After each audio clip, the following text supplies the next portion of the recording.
ವಿಚಾರಣೆಗೆ ಸಂಬಂಧಿಸಿದಂಥ ಡೀಟೇಲ್ಸ್ ಸಿಗ್ತಾ ಇದೆ. ಒಂದಿಷ್ಟು ಉಲ್ಲೇಖಗಳನ್ನು ಸಿ ವಿ ನಾಗೇಶ್ ಅವರು ಮಾಡ್ತಾ ಇದ್ದಾರೆ. 364A ಸೆಕ್ಷನ್ ದಾಖಲಾಗಿರೋ ವಿಚಾರಕ್ಕೆ ಸಂಬಂಧಿಸಿದಂತೆ ರೋಹಿಣಿ ದೇವಿ ಕೇಸನ್ನು ಉಲ್ಲೇಖಿಸಿದ್ದಾರೆ. ರಿಜ್ಮಾ ದೇವಿ ವರ್ಸಸ್ ಪ್ರಫುಲ್ ಕುಮಾರ್ ಕೇಸ್ ಉಲ್ಲೇಖಿಸಿದ್ದಾರೆ. ಬೇಲ್ ನೀಡೋ ಬಗ್ಗೆ ಆಗಿರುವಂಥ ಆದೇಶಗಳ ಉಲ್ಲೇಖವನ್ನು ಸಿ ವಿ ನಾಗೇಶ್ ಅವರು ಮಾಡ್ತಿದ್ದಾರೆ. ಇನ್ನು ಬೆಳಗ್ಗೆ ಅಥವಾ ಮಧ್ಯಾಹ್ನದ ಹೊತ್ತೇನು ಇದಕ್ಕಿಂತ ಬಿಫೋರ್ ವಾದ ಮಂಡಿಸೋ ಸಂದರ್ಭದಲ್ಲಿ ಒಂದು ವಿಚಾರವನ್ನು ಸಿ ವಿ ನಾಗೇಶ್ ಅವರು ಪ್ರಸ್ತಾಪ ಮಾಡಿದರು. ಅಂದರೆ ಈ ಸಂತ್ರಸ್ತ ಮಹಿಳೆ, ಕಿಡ್ನ್ಯಾಪ್ ಕೇಸ್ನ ಮಹಿಳೆ, ಅವರು ರೇವಣ್ಣ ಅವರಿಗೆ ಸಂಬಂಧಿ ಅನ್ನೋದನ್ನು ಅವರು ಪ್ರಸ್ತಾಪ ಮಾಡಿದರು.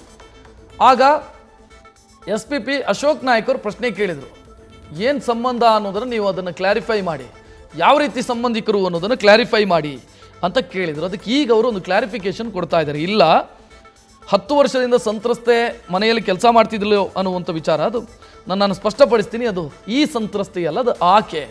ಅಂದರೆ ಹೊಳೆನರಸೀಪುರ ಕೇಸ್ನ ದೂರುದಾರೆ, ಈ ಕೇಸ್ನ ದೂರುದಾರೆ ಅಲ್ಲ. ಅಂದರೆ ಸಂಬಂಧಿಕರು ಅನ್ನುವಂಥ ವಿಚಾರವನ್ನು ಅವರು ಆಗಲೇ ಪ್ರಸ್ತಾಪ ಮಾಡಿರೋದ್ರಿಂದ ಅದಕ್ಕೆ ಕ್ಲಾರಿಫಿಕೇಶನ್ SIT ಕೇಳಿದ್ರಿಂದ ಅಥವಾ ಆಕ್ಷೇಪವನ್ನು SIT ಸಲ್ಲಿಸಿದ್ರಿಂದ ಅದಕ್ಕೆ ಅವರು ಉತ್ತರ ಕೊಟ್ಟರು, ಇಲ್ಲ ಅದು ನಾನು ಸ್ಪಷ್ಟಪಡಿಸ್ತೀನಿ, ಅದು ಈ ಸಂತ್ರಸ್ತೆಯಲ್ಲ, ಮೊದಲ ಕೇಸ್ನ ದೂರುದಾರೆ ಅಂತ. ಮೊದಲ ಕೇಸ್ನ ದೂರುದಾರೆ ಅಂತಂದರೆ ಆ 47 ವರ್ಷದ ಮಹಿಳೆ, ಅವರು ನಾನು ಭವಾನಿ ರೇವಣ್ಣ ಅವರಿಗೆ ಸಂಬಂಧಿ ಅಂತ ಹೇಳಿಕೊಂಡಿದ್ರು ಆ ದೂರಿನಲ್ಲಿ.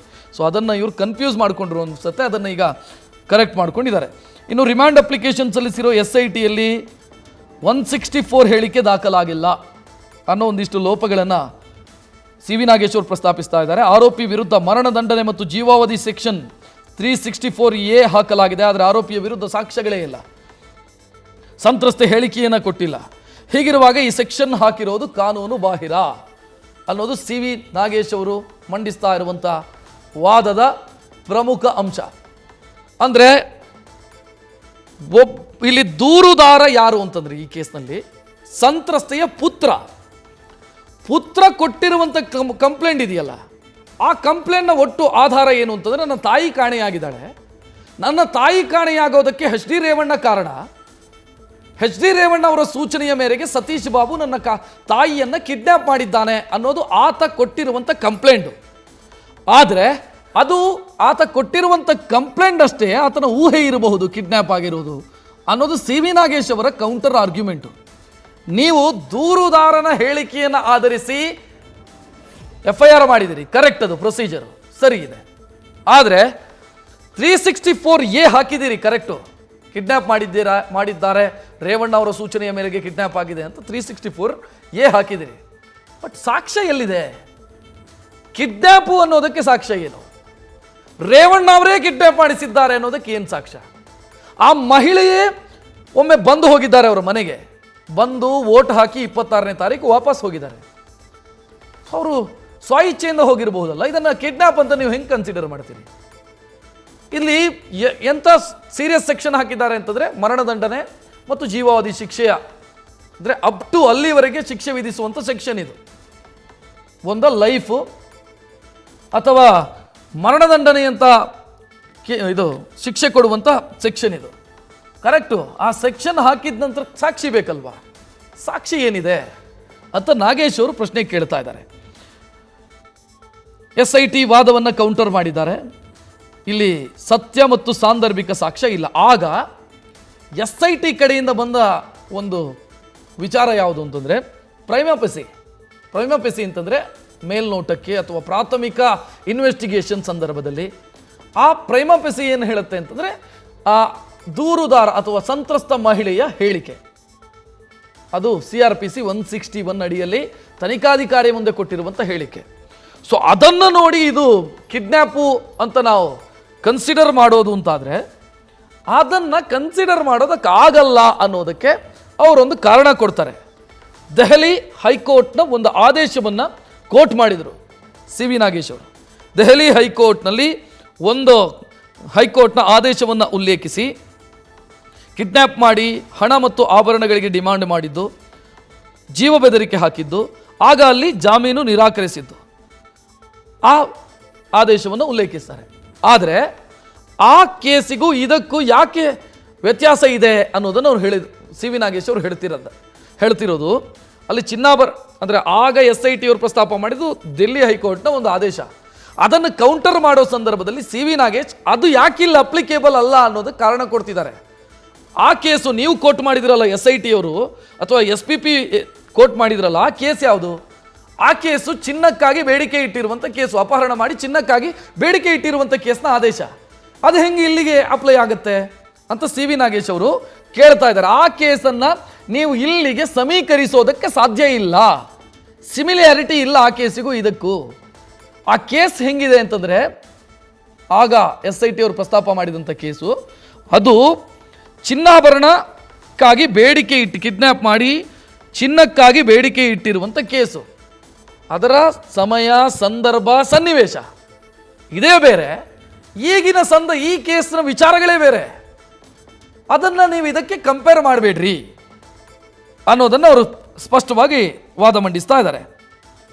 ಇಲ್ಲಿ SIT ಏನು ರಿಕವರಿ ಮಾಡ್ಕೊಂಡಿದೆ ಅನ್ನೋ ಪ್ರಶ್ನೆಯನ್ನು ಕೂಡ ಕೇಳ್ತಿದ್ದಾರೆ. ರಿಕವರಿ ಅಂತಂದರೆ ಈ ಜಪ್ತಿ ಮಾಡೋದು ಅಂತ ಹೇಳ್ತಾರಲ್ಲ, ಅದು ಏನಾಗಿದೆ ಇಲ್ಲಿ, ಏನನ್ನು ಜಪ್ತಿ ಮಾಡಿಕೊಳ್ಳಲಾಗಿದೆ? ಸೊ ಇದನ್ನೆಲ್ಲ ಪ್ರಶ್ನೆ ಮಾಡ್ತಾ ಇದ್ದಾರೆ.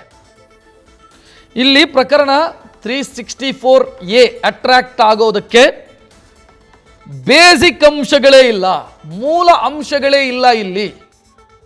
ಸೊ ಅಲ್ಲಿಗೆ ಸಿ ವಿ ನಾಗೇಶ್ ಅವರು ಮಂಡಿಸ್ತಾ ಇರುವಂಥ ವಾದ ಕ್ಲಿಯರ್ ಕಟ್ ಇದೆ. ನೀವು FIR ದಾಖಲಿಸೋ ಸಂದರ್ಭದಲ್ಲೇ ತಪ್ಪು ಮಾಡಿದ್ದೀರಿ. ಈ FIR ಅಲ್ಲಿ ಹಾಕಿರುವಂಥ ಸೆಕ್ಷನ್ನೇ ಇದು ಈ ಕೇಸಿಗೆ, ಈ ಸಮಯ, ಸಂದರ್ಭ ಅಥವಾ ಈ ಕೇಸಿನ ಸನ್ನಿವೇಶಗಳಿಗೆ ಅಟ್ರಾಕ್ಟ್ ಆಗೋದೇ ಇಲ್ಲ. 364A ಹಾಕಬೇಕು ಅಂತಾದರೆ ಒಂದು ಕಾರಣಗಳು ಬೇಕು.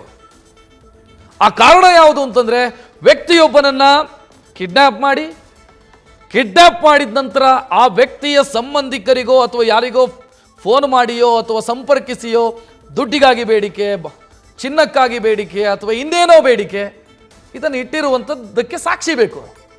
ಬಟ್ ಈ ಕೇಸ್ನಲ್ಲಿ ಆ ಮಹಿಳೆ, ಸಂತ್ರಸ್ತ ಮಹಿಳೆಯನ್ನು ಅಪಹರಣ ಮಾಡಿದ್ದಾರೆ ಅಂತ ನೀವು ಹೇಳ್ತೀರಿ. ಓಕೆ, ಅಪಹರಣ ಮಾಡಿ ಇಟ್ಟ ನಂತರ ದೂರುದಾರರನ್ನು ಅಥವಾ ಈ ಕೇಸ್ನಲ್ಲಿ ದೂರುದಾರ ಯಾರು ಅಂತಂದರೆ ಮಹಿಳೆಯ ಪುತ್ರ, ಆತನನ್ನು ಸಂಪರ್ಕಿಸಿರ್ಬೇಕಲ್ವಾ, ಸಂಪರ್ಕಿಸಿ ಏನಾದರೂ ಬೇಡಿಕೆ ಇಟ್ಟಿರಬೇಕಲ್ಲ. ನೋ, ಅಂಥದ್ದು ಯಾವುದೂ ಆಗಿಲ್ಲ ಈ ಕೇಸ್ನಲ್ಲಿ. ಮತ್ತು ಹೇಗೆ ನೀವು 364A ಇಲ್ಲಿ ಅಪ್ಲಿಕೇಬಲ್ ಆಗುತ್ತೆ ಅನ್ನೋದು ಸಿ ವಿ ನಾಗೇಶ್ ಅವರು ಕೇಳ್ತಾ ಇರುವಂಥ ಪ್ರಶ್ನೆ. ಆದರೆ SIT ಇದಕ್ಕೆ ಆಗ ಮಂಡಿಸಿದಂಥ ವಾದದಲ್ಲಿ ಒಂದು ವಿಚಾರ ಹೇಳಿತ್ತು. ಅವ್ರದ್ದು ಕ್ಲಿಯರ್ ವಾದ ಯಾವುದು ಅಂತಂದರೆ, ದುಡ್ಡಿಗಾಗಿ ಬೇಡಿಕೆ ಇಡುವಂಥ ಸಿಂಪಲ್ ಅಪಹರಣ ಕೇಸ್ ಅಲ್ಲ ಇದು, ಅಥವಾ ಇನ್ನೇನೋ ಬೇಡಿಕೆಗೋಸ್ಕರ ಮಾಡಿರುವಂಥ ಅಪಹರಣ ಕೇಸ್ ಅಲ್ಲ ಇದು. ಬದಲಾಗಿ ಈ ಕೇಸು ಸಾಕ್ಷ್ಯನಾಶದ ಉದ್ದೇಶದಿಂದ ಮಾಡಲಾಗಿರುವಂಥ ಕೇಸು ಇದು. ಆ ಮಹಿಳೆ ಇನ್ನು ಕಂಪ್ಲೇಂಟ್ ಕೊಟ್ಟು ನನ್ನ ಮಗನಿಗೆ ಪ್ರಾಬ್ಲಮ್ ಆಗಬಾರ್ದು ಅನ್ನೋ ಕಾರಣಕ್ಕಾಗಿ ಮಾಡಿರುವಂಥ ಅಪಹರಣ ಇದು.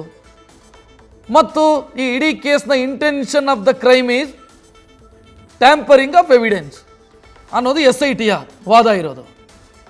ಇಲ್ಲಿ ಸಿ ವಿ ನಾಗೇಶ್ವರ್ ಇದಕ್ಕೆ ಪರ್ಟಿಕ್ಯುಲರ್ ಆಗಿ ಈ ಕೇಸಿಗೆ ಸಂಬಂಧಿಸಿದಂತೆ 364A ಹಾಕೋದಕ್ಕೆ ಸಾಧ್ಯನೇ ಇಲ್ಲ, ಅಥವಾ ಹಾಕೋದಕ್ಕೆ ಬೇಕಾದಂಥ ಕಾರಣಗಳೇ ಇಲ್ಲ ಅನ್ನೋ ವಾದವನ್ನು ಮಂಡಿಸ್ತಾ ಇದ್ದಾರೆ. ಸೊ ಎಷ್ಟೋ ಸಂದರ್ಭದಲ್ಲಿ ಹಾಗೆ ಆಗುತ್ತೆ, ಒಂದು ಸೆಕ್ಷನ್ ಹಾಕಿದ ನಂತರ FIR ಮಾಡಿ ಆ FIR ಅಲ್ಲಿ ಉಲ್ಲೇಖಿಸಿರುವಂಥ ಸೆಕ್ಷನ್ಗಳಿದೆಯಲ್ಲ, ಈಗ ಒಂದು 420 ಹಾಕಿದ್ರು ಅಂತ ಅನ್ಕೊಳ್ಳೋಣ, ವಂಚನೆ ಕೇಸು. ವಂಚನೆ ಆಗಿದೆ ಅನ್ನೋದಕ್ಕೆ ಕಾರಣಗಳಿರಬೇಕು, ಅಥವಾ ವಂಚನೆ ಆಗಿದೆ ಅನ್ನೋದಕ್ಕೆ ಆನಂತರ ಪೂರಕವಾದಂಥ ಸಾಕ್ಷ್ಯಗಳು ಸಿಗಬೇಕು. ಅದು ವಿಚಾರಣೆಯ ಸಂದರ್ಭದಲ್ಲಿ, ಕೋರ್ಟ್ ಮೆಟ್ಟಿಲು ಹತ್ತದಂಥ ಸಂದರ್ಭದಲ್ಲಿ, ಅರೆಸ್ಟ್ ಆಗೋದೆಲ್ಲ ಅದಕ್ಕಿಂತ ಮೊದಲು, ಆ ನಂತರದ ಪ್ರೊಸೀಜರಲ್ಲಿ ಅದಕ್ಕೆ ಸಾಕ್ಷ್ಯಗಳು ಬೇಕು. ಇಲ್ಲ ಅಂತಂದರೆ ಕೇಸ್ ಬಿದ್ದು ಹೋಗುತ್ತೆ. ಸೊ ಇಲ್ಲ ಅದೇ ಕೇಳ್ತಾ ಇರೋದು ಅವರು, ಸಿ ವಿ ನಾಗೇಶ್ವರ್ ಪ್ರಸ್ತಾಪ ಮಾಡ್ತಾ ಇರೋದು ಅದೇ. 364A ಹಾಕಿದ್ದೀರಿ ಆರೋಪಿ ವಿರುದ್ಧ, ನನ್ನ ಕಕ್ಷಿದಾರರ ವಿರುದ್ಧ, ಬಟ್ ಅದಕ್ಕೆ ಸಾಕ್ಷಿ ಏನು, ಪ್ರಾಥಮಿಕ ಸಾಕ್ಷ್ಯಗಳು ಏನಿದಾವೆ ಅಂತ ಕೇಳ್ತಿದ್ದಾರೆ. ನ್ಯೂಸ್ ಫಸ್ಟ್, ನಿರ್ಭೀತಿಯಿಂದ ನಿಮ್ಮ ಪರವಾಗಿ.